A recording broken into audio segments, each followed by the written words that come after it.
What's up, everybody, and welcome to Fantasy Football Today, DFS. It's Tuesday, it's 10:30, so that means it's Meg and I talking about our early look at the Week 14 main slate. I can't believe I'm saying Week 14. I feel like it was like Week 2 a second ago. Meg, how are you doing today? I'm doing well, and yeah, it's so wild that it's already Week 14, and I'm going to apologize ahead of time. Week 14 is the last week of best ball regular season, so it's a big extra sweat this week. You know, I'll be sweating my DFS lineups, but I'll also be sweating how many lineups I get through to best ball playoffs. And I'm sure there's people out there that are having best ball sweats too. So good luck to all you all out there. And I apologize in advance if I say the word best ball shares during the show. For the record, I think a lot of people they think the NFL season ends, after the Super Bowl and they have to pick back up in August. But I encourage everybody, if you're watching us on YouTube, you see Meg's, her handle. It's at Megs, MEGS 08 DFS. Football season's year round if you are a best baller. And so don't hesitate to follow Meg, follow FanSpeak. Meg's brother is really into contributing to FanSpeak as well. Co-contributors, really, co-owners of that site. Right. So you guys do it year round. And so hopefully we'll be seeing some of your content, maybe on CBS Sports, frankly. Hope so. But certainly on FanSpeak as well. So good luck in your best ball tournaments. What do we call it? What's the terminology? Best ball it's best ball playoffs is week 15 through 17. So gotcha. All right. So yeah, this is a big sweat this week. So I love it. All right. So here's what we're gonna do. We're gonna look at week 14 pricing. Thank you for being in the chat, by the way. Thank you for hitting the like button. We've got an 11 game slate. So there's 2 games. This is an interesting week because there's 2 teams on a bye, Cardinals and the Commanders. Just thank you for putting the Commanders on a bye. Can we put them on a bye the rest of the season if that's okay? We have 2 Monday Night Football games, which is really interesting and takes a game away from the main slate. Just so you know, the 2 Monday Night Football games, for some reason, they're at the same time on Monday, both at 8:15. I'm sure there's an explanation. I just haven't looked into it. Titans at Dolphins on Monday night, Packers at Giants. So we have an 11-game slate on Sunday, 7 early games, 4 late games. I point that out because, again, early slate, afternoon slate, I really think that's something you should be dabbling in. I did well last week, mostly because I did early and late slate. My main slate lineups were okay, but nothing special. But I've had, I think, my 3rd or 4th winning week in a row, which is pretty telling, given that 2 things. 1, I play way more tournament than cash right now. And 2, I had Mon-Fri Stevenson in almost all my lineups, early slate too, and I still managed to make money, which is just incredible. That one kind of hurt. Let's look at the higher totals like we usually do before we get to quarterbacks. There's not a lot of high totals. And the 2 high totals that we see are in the afternoon, are on the afternoon slate, which for me, Meg, it makes me want to play the early slate even more because there'll be so much confusion as to which games to play. We can kind of zero in on the games we want to isolate.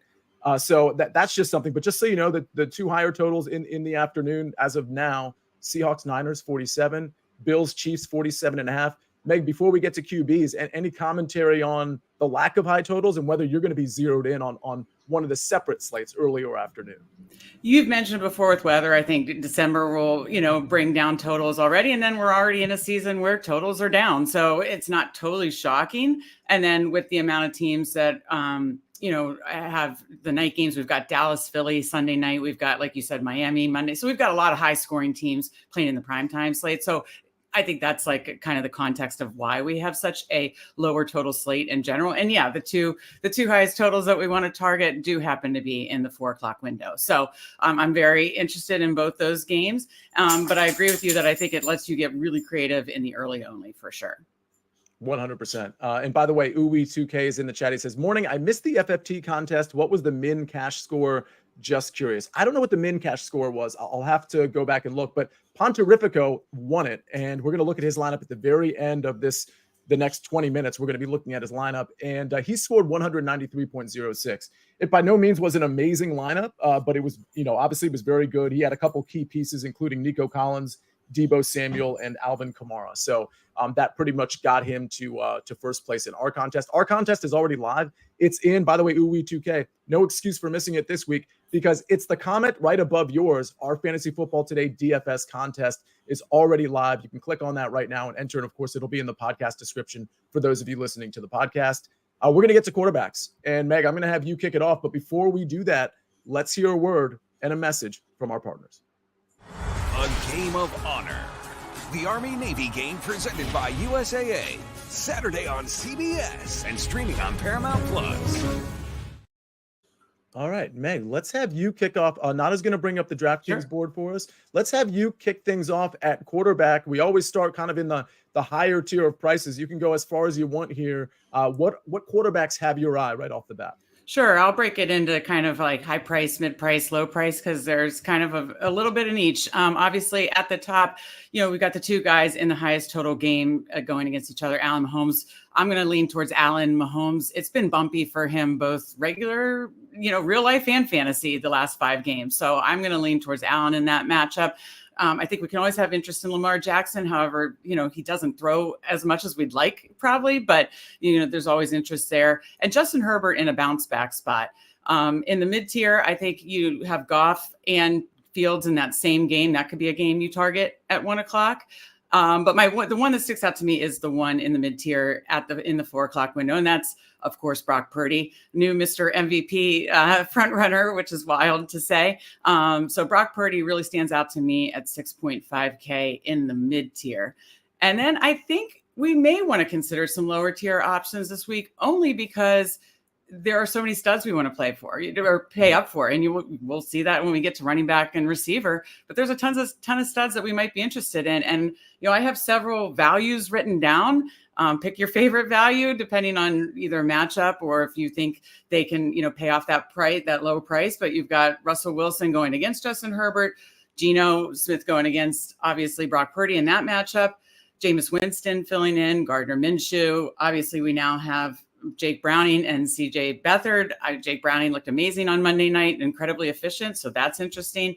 And Joe Flacco too looked pretty, actually still a live arm there. So I'd say in the cheap range, I'll start up top. In the high tier, my favorite is Josh Allen. In the mid tier, my favorite is Brock Purdy. And down low, I think you could consider any of those if you're looking for salary savings, but my favorite are probably Browning or Flacco, actually, if I'm just looking to save a lot of money. Yeah, I think two of my favorite are in that same game, that Seattle San Francisco game. Brock Purdy, Geno Smith. I mean, Geno Smith really talk about a bounce back. That offense was really humming against Dallas, and honestly, against this San Francisco defense, the cornerbacks, the defensive backs are beatable. So Geno and Purdy makes sense to me. Fields is the one I really have my eye on. One thing in this Detroit game, because I think Fields and Goff are in play, keep an eye on the weather because it's going to be in Chicago, and honestly, I'm seeing a lot of rain sort of in that sort of upper Midwest, East Coast. Like we're seeing some rain that might be an issue. So we got to keep an eye on that. But even still, again, one way to keep an eye on that is looking at the totals, because if the totals aren't affected, then you can probably feel safe that the wind or the rain isn't going to be a ton. But we're seeing not only rain, but a lot of wind potentially early in the week. But I do like Justin Fields. This Detroit defense has really kind of been exposed over the last month. And I think Fields, DJ Moore, I think those stacks are very much in play with a potential run back, maybe a bit of a bounce back for Amon-Ra St. Brown. But I really like, if I had to give you a top 3, I would say Fields, Purdy, and Geno, but certainly Josh Allen and Mahomes, I guess I'm interested in, but really Josh Allen. I think Justin Herbert is interesting if there's not going to be ownership on him. And in that low tier, I wasn't on Russ at all last week. I mean, listen, I know Mike McClure was, and I was a little surprised at how much ownership was collecting on Russ and Javonte Williams. I didn't play either of them. With that said, I do think it's a bit of a better matchup this week. I like the price still. And then Jameis and Minshew. I don't know if Derek Carr is playing. Well, let's keep an eye on that. But I think Jameis and Minshew are definitely in play here as well. But again, my top 3, probably Fields, Purdy, and Geno. But I'm going to take a long look at Josh Allen, Russell Wilson, and probably Gardner Minshew as kind of my next 3 that I'm at least going to consider. If you have any you want to consider in the chat, please feel free to let us know because your opinion is valuable too. I think we can move right to running backs. Let's go to running backs and see what we see, because I think I'm probably not paying up for the running back position as much as I would have been inclined to. I mean, there's a couple at the top that I really like. Maybe I play one of these guys. Christian McCaffrey at home against Seattle at 9,200. I mean, that makes a ton of sense. It's not too expensive. Alvin Kamara at 8,200. He absolutely smashed last week like we thought he might. Again, we talked about him specifically, not just the Tuesday show, but the Friday show, in terms of him being basically 1/3 the ownership of McCaffrey and how he's such a great pivot. We said it at least 5 times. Alvin Kamara very much in play, especially if you're not playing Christian McCaffrey. And we didn't see fire emojis with Christian McCaffrey. We saw with Alvin Kamara. So something to consider there. I like those two at the top. At the top here, we're looking at 6,500 and above. There's not a lot I love outside of the top two. I think a lot of people are going to go to Isaiah Pacheco. I think that's fine. But I think a lot of times when Pacheco gets popular, he ends up being a little disappointing. So something to consider there. Like if ownership ends up collecting on Pacheco, which it might not because his price is a little high at 6,700. I'm definitely going to be off of that if he gets any ownership whatsoever. We can scroll down a bit, but Meg, anything at the top here that you like? I mean, I do, of course, love Christian McCaffrey and Alvin Kamara in these matchups. This was the matchup on Thanksgiving night that McCaffrey just went nuclear. So, I mean, I think it could happen again. And if you're not playing a Brock Purdy stack, maybe you want to pay up for McCaffrey. So I do have some interest there, but it's just going to be seeing how these pieces all fit together by the end of the week. But it's definitely a consideration for me. I also mentioned Kyren Williams. And I actually do have a little interest in Pacheco because I don't see myself getting to Mahomes. So if I want access to that game, I could see myself doing it more so through Pacheco. Gotcha. And by the way, Shad cleared up the minimum cash score in our FFT DFS tournament. So thank you for doing that. And Barely Mental says, I'm new on this one. This for cash or tournaments or both? It's for both. This show, Barely Mental, is really an early look really at cash and tournaments in terms of some of our favorite plays that stick out early on a Tuesday. And then we do a Friday game-by-game preview at 11 o'clock. That's me and Mike McClure, game-by-game preview at 11 o'clock on Friday, where we talk about ownership, we talk about tournament versus cash, but we really just go through our favorite plays, our favorite stacks, our fades. We do a cheat sheet, and we do Mike McClure's top 3 at each position. So it's a really great show. As we scroll down a bit here, I don't know. In this mid-range, I seem to recall there were a lot of running backs I liked in the lower range, but in this mid-range, I'm not in love with a lot. I'm happy to go back to Zach Moss against Cincinnati. I know he didn't really show up too much, but he got all the touches we wanted. He got red zone touches. It just didn't pan out for him. He was on the wrong side of variance as far as I'm concerned. So I think Moss at 5,900 still presents as a pretty good value. Javonte Williams, while I wasn't on him last week, because by the way, I didn't think that matchup against Houston was very good because Houston has a pretty good rush defense. This is a different story at Los Angeles. It's going to be obviously a good game conditions, but you can run on this Chargers defense. I think Javonte Williams at 5,800 makes a ton of sense. But outside on this screen, and we're looking 5,700 to 6,600, not a lot I love. How about you, other than Moss and Williams? Yes, I like Moss and Williams. I definitely agree with you there. I will mention a couple others. Just David Montgomery did well in the last matchup against Chicago. I think, again, especially if it's, a kind of a weather game, that might be something we want to consider more. He did get more touches than Gibbs this week. So that's something I want to point out. Watch the Seattle running back situation. I'm not sure Kenneth Walker's status. I'll also go ahead and say my one best ball shares kind of need him to come back. So I want to watch that carefully about Walker's status. And then Joe Mixon has a great matchup against the Colts. We saw him get in the end zone twice last night. So I think Mixon is definitely in play in this area as well. Mixon's so interesting because he had a great game. He looked really good, but you know who else looked good? Chase Brown. And so I just wonder, are we going to see a lot of Chase Brown between the 20s? And are we going to see, not that Mixon's not going to be in it, but are we going to see too much Chase Brown between the 20s, whereas Mixon ends up being kind of like a closer? Now, Mixon's going to be involved all over the field, of course, but I just want to make sure we avoid a situation where Chase Brown all of a sudden gets 35% to 40% of the carries or rushing touches, because if that's the case, I mean, Mixon was great. He was very efficient yesterday, and he's been more efficient, but I'd be worried about Chase Brown cutting into that. But I agree with you. I think 6,100 with this matchup and as good as that offense played under Jake Browning, he makes a lot of sense. Before we go to wide receiver, let's go to 5,500 and below, because there's a few running backs that I think you can get for cheap that I really like. Alexander Mattison at the top. Listen, I was a Ty Chandler truther to some degree, but it looks like it's Madison's backfield. It's a pretty great matchup at Las Vegas. Game conditions should be good. And Madison, speaking of Mixon kind of looking efficient all of a sudden, Madison last game looked spry and efficient. I mean, I got to say what it is. And the running back split was very much in his favor. I don't think a lot of people will be super intrigued by playing Madison. 5,500, I think there's value. Speaking of value, Keaton Mitchell, I don't know how many touches he's going to get, but at 4,900, I might be willing to find out. Roshan Johnson at 4,900. He took over the backfield. Khalil Herbert was completely absent almost. It was shocking to me, but if that's what we see in this game at home against the Detroit Lions, who haven't really been able to stop a ton of teams, I think Roshan is a really good value. Kareem Hunt at 4,800. I don't know what the split's going to be with Jerome Ford, but Jerome Ford only saw 9 rush attempts last game. I think Kareem Hunt is at least in play. So these are some of the cheap, like we're talking 4,800 to 5,500, where I just named 4 running backs that I think are very much playable. They allow you to get those top stacks that we might be looking for. Meg, any interest in any of these guys? I think a lot of those make sense. And, boy, that Keaton Mitchell, I know EW2K mentioned, is Mitchell too sneaky? I'm interested for sure. I mean, he looks almost like that, a chain type back where he's just so explosive and can get there on maybe not that many touches, in limited touches. And so I'm definitely interested in Mitchell at that price for sure. And then I'll also throw out Pierce. It's weird how we're seeing these backfields kind of, sway usage, but Pierce had way more usage than Singletary last week, got in the end zone. So I think Pierce is viable at that price, at just $5K flat. So I think those are the two that in this area that I have a lot of interest in.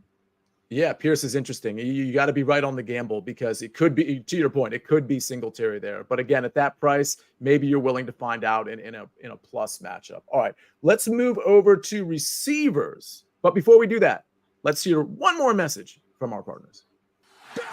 Wake up to football highlights and news from around the world with the one and only Morning Footy team. Rise and shine, football fans. Welcome to Morning Footy. Start your all-day football craze with Morning Footy, part of the all-new Golazo Network.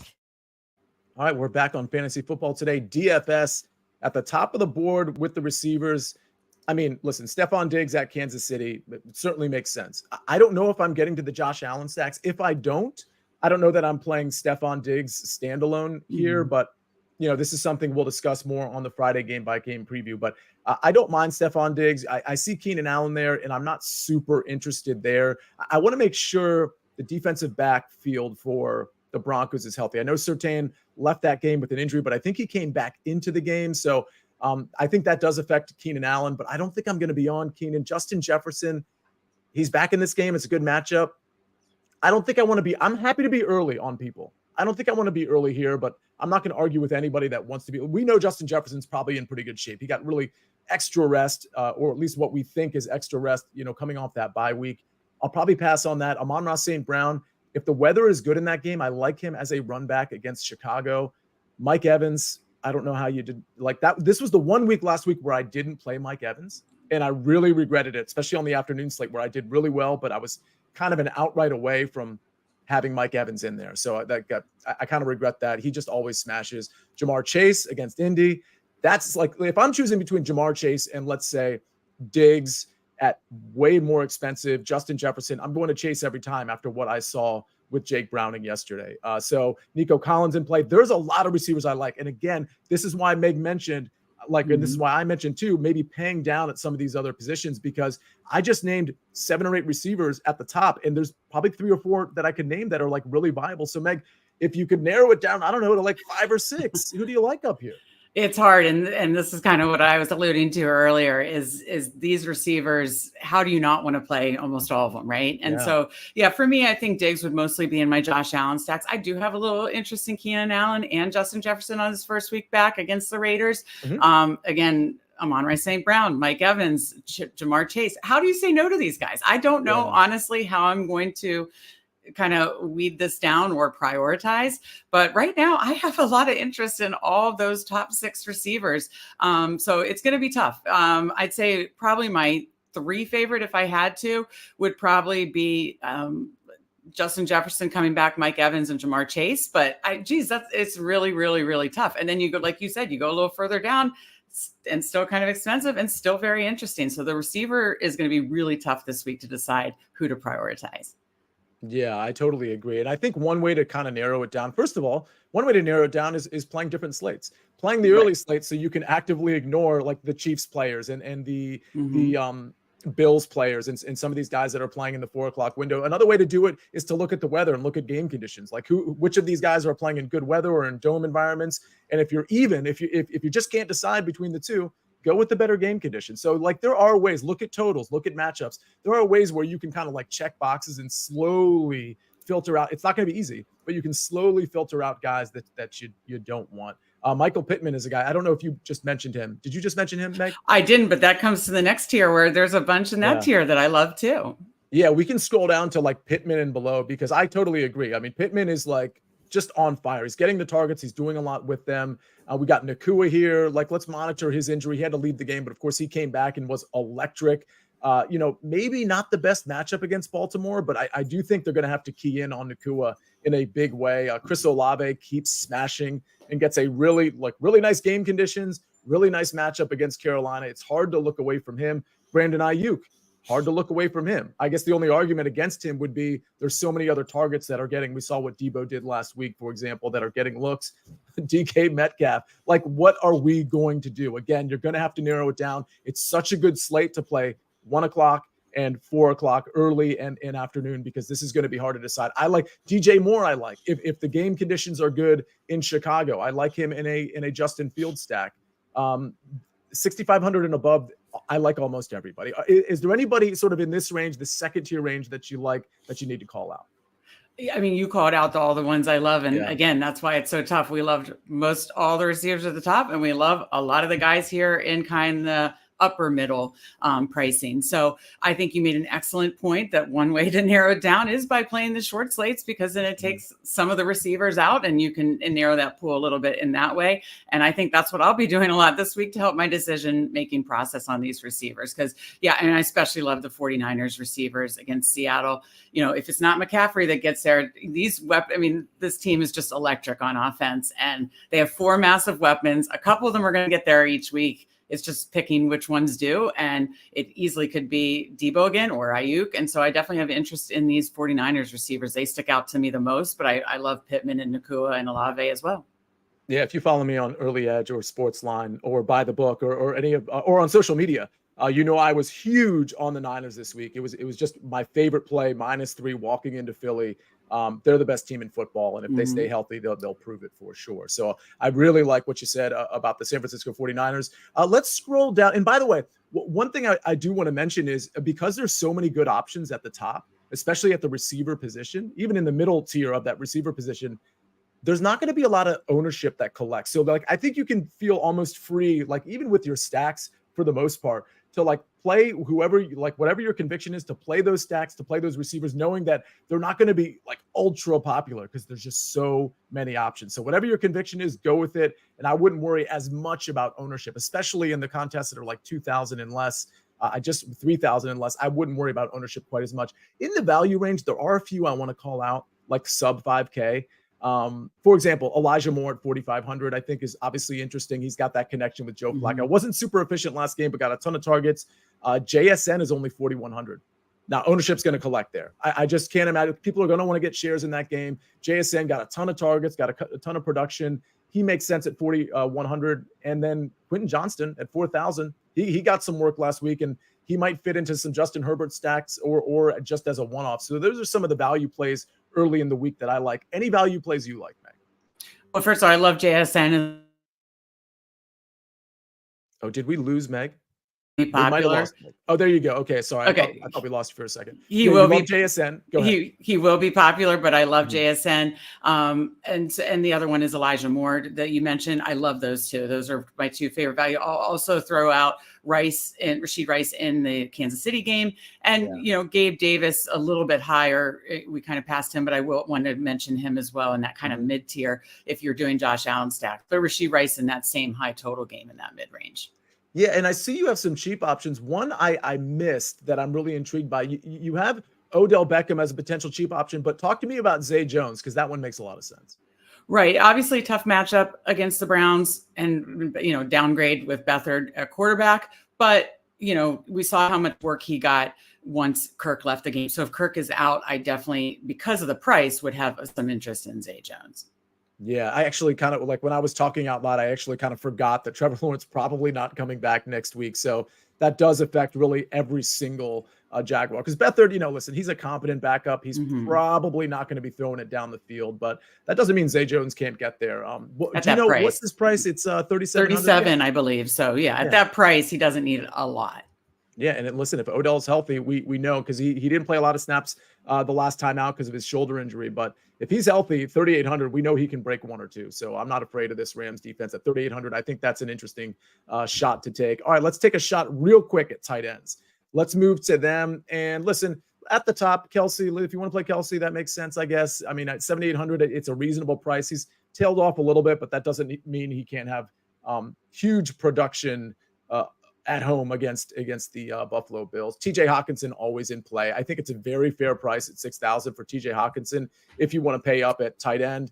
Kittle's always in play. Probably won't get there. I think Kincaid is in play because, I think people will go to Gabe Davis. Maybe it's the Kincaid game this week as opposed to some of these other receivers like not just Gabe Davis, like Khalil Shakir. I think Kincaid could have a nice game. Komet is in play for me. Isaiah Likely at a cheaper price. And Brevin Jordan, I think he's back in play as well. Do you have a few tight ends you have your eye on? Same ones you mentioned. The only other ones I'll mention is Laporta up top. He had a monster game last week, so maybe he keeps that rolling. I'm very invested in him, so I'm really hoping he does. And love Likely and Brevin Jordan at those prices. Based on all the guys we talked about, I do see myself more likely paying down this week. So whether it's Likely or Brevin Jordan, also throw out a couple other cheap ones. Gerald Everett. Again, we talked about him last week, but Gerald Everett could get some targets for the Chargers. Michael Mayer is back on the slate as a cheap option. And then you can even go to Tanner Hudson, who has gotten 40-yard range. I believe he got 35 last night. Absolutely. And by the way, Uwe2K says, is Tillman viable if Cooper is out at home against the Jags? I wonder what the game flow of that game is going to be. I mean, it's a 32-point total. So, yeah, I think he's viable. But and again, we have to monitor the weather as well. That might be a situation where we just want to avoid that game altogether. But it's certainly something to look into because obviously he's super cheap. Let's take a look at our FFT DFS winner. We still have a couple of minutes here. And our FFT DFS winner, pretty good lineup here. He went Brock Purdy. He went Christian McCaffrey. So he has that stack, but he threw in Deebo Samuel. So obviously that really worked out for him. McCaffrey didn't really get there with the fire emojis, but Purdy to Samuel, that's really going to hook any lineup up. Zach Moss, listen, he was 73% owned really across the board. I mean, in any tournament, you're going to see him probably 70% or above. And that's why he didn't really hurt you if you played him in your tournament lineups. And again, at 4,600, he allowed Pontorifico to do so much with his lineup, including get a Brock Purdy, Christian McCaffrey, Deebo Samuel stack. So again, even if your low price play doesn't smash, you got to consider, well, what's that low price actually doing for you? And we have the lineup down now. That's okay. Like it was a pretty Pontorific lineup. So hopefully you saw it. I think the score was 193.06. Do we have my lineup to put up? Let's see. Okay. And I'll read this one off. It wasn't amazing by any way. This was in the Pat Mayo contest. $150. It's nothing amazing. Sam Howell, listen, I was really discouraged with what Washington did with the passing game. They just kind of mailed it in the third quarter, and I should say packed it in. They just didn't even try. Really, they didn't throw the ball at all. So I didn't get there with Sam Howell, but Kyron Williams didn't get there. Zach Moss, Elijah Moore. But the reason this lineup hit, I had Tyreek Hill, I had Michael Pittman, and I had Devon Achane in the same lineup. So listen, this is one of those things where even in a bigger tournament like this Pat Mayo one, I think it was 3,500 deep, you can cash even if your stack isn't right, even if your quarterback isn't right, even if your value playing Zach Moss doesn't hit or your somewhat expensive playing Kyron Williams doesn't hit. The good news is if you get a few right pieces, you're going to cash in almost every single tournament. So, Meg, we got to go because it's 10:59. We're up against the Fantasy Football Today team has to do their show. But everybody, thank you for joining us. Thank you for always being a part of this. Go give us a review if you can. Give Meg a shout out if you can. We're going to see you on Friday for our game-by-game preview at 11 o'clock. Until then, this is Fantasy Football Today, DFS, and we'll see you next time.